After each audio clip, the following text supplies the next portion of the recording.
Howdy ho, everybody. Hope you are having a good week. And if I didn't tell you last time, hopefully you had a good Thanksgiving, because there's lots to be thankful for in this beautiful world that we call the world. And you should be thankful for the good things in your life. I'm thankful for this episode, which is episode 6 of Binging on Broadcasts. And we're going to be talking about overheads all day today. You know, the two mics that are on stands that you see over the cymbals on a drum set. Those do something, and they're important, and they make your drum mix sound better. Now, overheads. There's usually 2, sometimes 1. It's better if there's 2. So we're going to work with as if there were 2. Okay, so 2 overheads. You have a left overhead and a right overhead. It's important to note the perspective of these overheads. So if there's an overhead, and if I'm the drummer and I'm playing drums and there's an overhead over by my hi-hat side and an overhead by my ride side, assuming your hi-hat and ride are on these sides, notate where those mics are, because that's where we're going to be panning those microphones, okay? As if you were either A, sitting at the drum set, or B, looking at the drum set, okay? Now, in the last episode, we panned our toms as audience perspective, because this is a live mix that we're doing here. So we want the perspective of the audience member, okay? So the overheads, we're going to match that. Okay, so the hi-hat side, that's on the left of the drummer, is going to be on the right of the audience. Okay, so the drummer left overhead, we're going to pan right. And then the drummer right overhead, we're going to pan left. All right, to match the toms. Okay, so when they hit a cymbal over here, you hear it over here. When they hit a cymbal over here, you hear it over here. Okay, that's your basic panning for overheads. Now, I personally like to go fully wide, 100% left, 100% right. Sometimes I'll bring them in a little bit if I feel like the cymbals are a little bit too outside of, kind of where the drums are sitting in the mix. Then I'll cave them in just a little bit. But for the most part, they're pretty wide. Now, oh my goodness, the overheads. Overheads primarily kind of capture the cymbals, right? Okay, but they're kind of capturing the whole kit, the whole drum set in general. All right, they're catching the snare, they're catching the toms, and even some of the kick drum. Okay, now because of that, it's kind of going to dictate how I process these overheads, because I kind of want to use them primarily just for the cymbals, not necessarily the other drums. However, they will influence the other drums.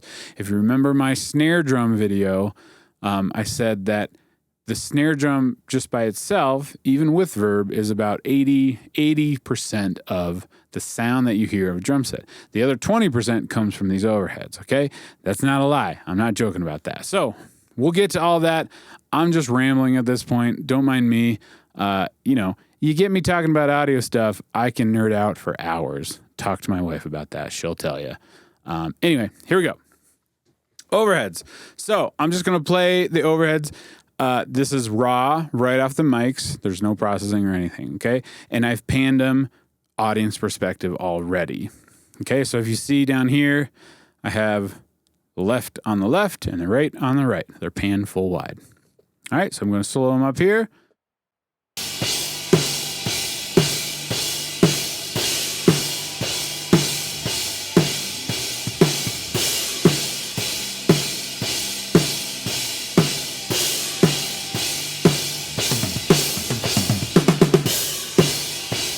Cool. You got overheads, okay? And you got a big old crash cymbal going the whole time, and obviously you can hear it. Now, the first thing I hear with overheads is it's a little boxy sounding, okay? So that same problem area, that 500 to 600 to 700 hertz, is shining nicely through on these overheads as well. So I'm going to pull up my EQ. And we're just going to use stock as usual. And I'm going to kind of focus right around that 500 to 700 range.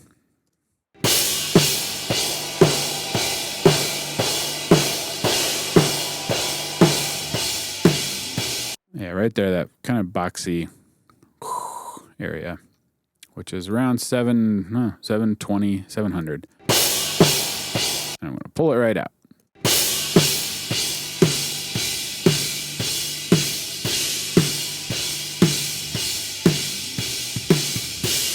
Cool. And just like that, we cleaned it up a little bit. We pulled kind of that harsh boxy, or not the harsh, but the annoying boxy stuff out of there. Okay, the next thing is, now that I pulled that out, the cymbals can get a little harsh. Now, the type of cymbal will play a big role in how harsh or smooth and silky these cymbals are, okay? We use kind of my favorite to use, because they're so silky and they're not harsh, are Heartbeats. They're like the thin series, thin ride, thin crash. Now, they're a bit thin on the thinner side, so they're a little quieter, which is probably good on a live stage. You don't get so much cymbal bleed in the mics.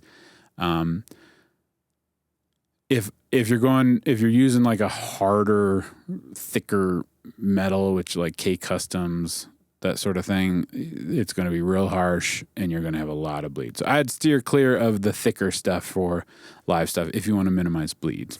Okay. Cool. So with that said, these are still a little bit harsh, so I'm going to focus on that. So that's going to be my 2K-ish area. Yeah, right in there. Pull it. Oh, so buttery, so much smoother.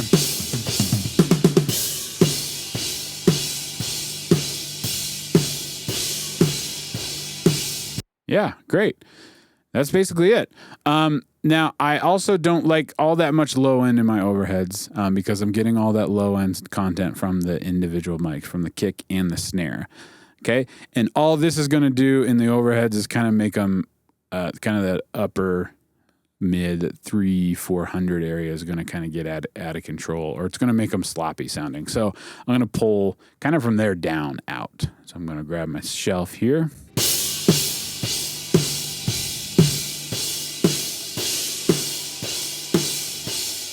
Yeah. Something like that. Cleans them right up. Great.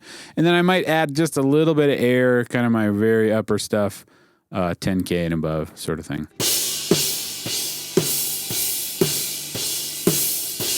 Yeah, that area, but only by a little bit. Great. That's it. That's all the EQ that I'm going to do. Now, here's where I think the magic is with overheads. Okay, one big thing that will happen with overheads is the snare drum in the overheads will be pretty big, pretty present. That snare drum is facing right up at those mics, and it's arguably the loudest drum of the drum set. So whenever that snare is hit, it's just, you're really going to hear it in those overheads. Okay, now if left overheads the way they are, just EQ'd like this, it's going to influence that dry or that raw snare track, the snare top and bottom that we worked on, but kind of for the bad. Okay, it's going to get kind of, you're going to lose some punch. You're going to lose some kind of girth there because the snare in the overheads is just quite a bit thinner sounding than the top head, or kind of how we've built our snare thus far. So to get rid of that, I'm not going to reach for EQ for this. I'm going to reach for a compressor. Okay, so it's kind of actually a benefit that the snare drum pokes out the most in these overheads. Okay, and if you look at the waveform, you can see every time the snare hits, it's one of the louder things in the overhead, right? Okay, so because of that, I'm going to reach for a compressor because I know that that compressor will attack that snare drum first. So I'm basically going to compress out every single hit of that snare drum so that I'm left with a little bit more cymbal or more control of the cymbal, and my snare drum isn't fighting the snare top and bottom track. All right, so let's do that. I'm going to pull up my impact, my favorite drum compressor. Okay. And in this situation, I want a very fast attack because I want to just smash that snare drum right out of there. I don't want to let any attack through. I don't want to let any transient through. I just want to get it out of the way. Okay. So my attack will be very fast. And then my release will be really fast because I want that compressor to return to 0 right away after the snare drum hits because I don't want it to influence the cymbals all that much or have that compression pump the cymbals down and then I hear a slow release of those cymbals coming back up. I want it in and out right away. Okay? And then I just adjust my threshold. Once I set my attack and release, I just set my threshold down to where it's mostly, I look at that gain reduction meter and it's mostly responding to the snare hits. I'll show you here.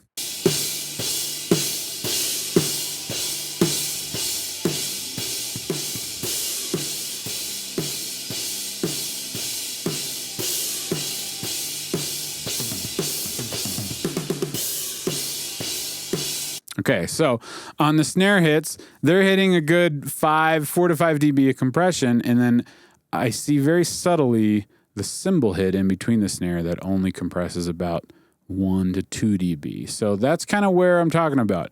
I don't want the compressor working on that cymbal too much, so this is kind of where I'll stop. It's working a lot on the snare, but it's kind of leaving those cymbals alone.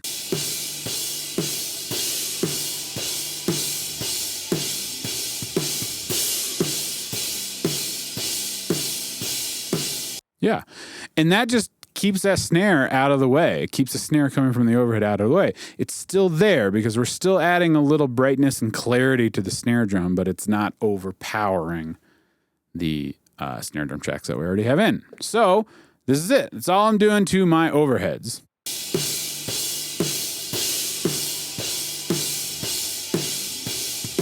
Okay, now for the fun part. We have yet to hear this whole drum set all together now. We've been working individually on every single track, which is nice, but it's also nice to hear the drums put together. So let's do that. I'm going to unsolo the overheads, and then this is where I'll also kind of set the level of my overheads. All right. They're probably a little hot right now.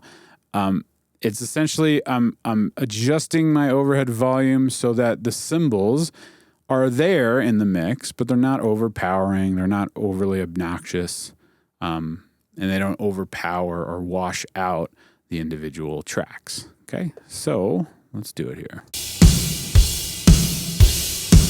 So I'm going to bring my overheads down a bit.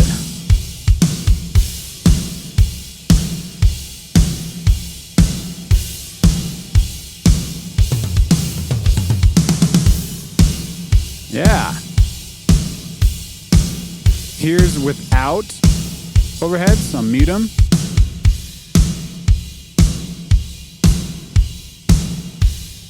Okay, so I hear cymbal bleed in the toms. And then with.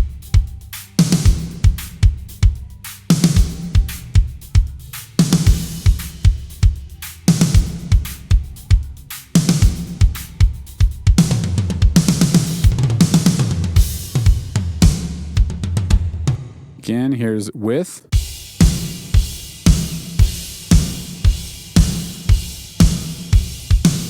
And without.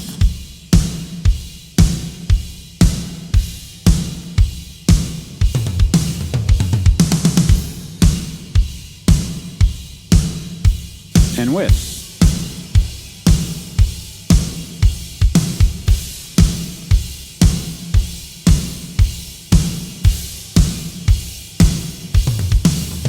Okay, that's kind of it. I have my drum set sound. Now this is all the tracks that are coming from stage that deal with these drums.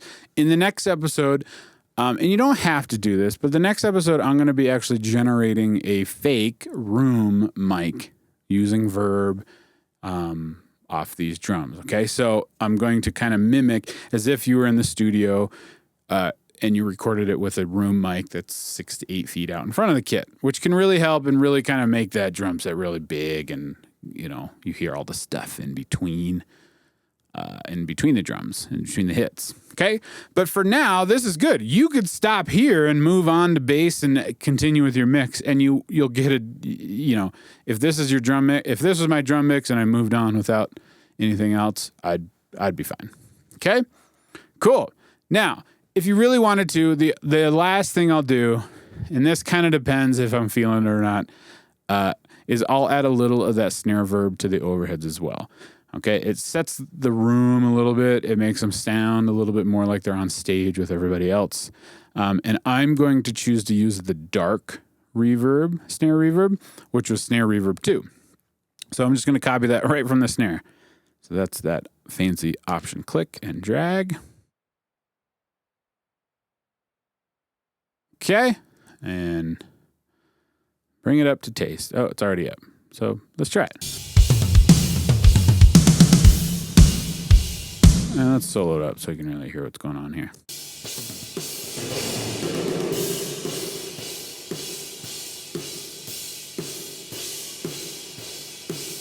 Yeah, something like that. Just a little bit to give, put a little grease. You got to have a little grease on the cymbals. They need some grease too to sit well on a mix. So that's what I'm doing. Let's hear it with the kit.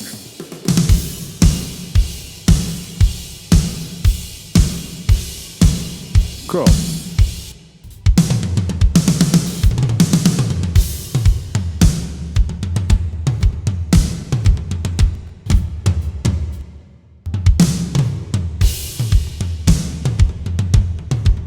Yeah, feels good.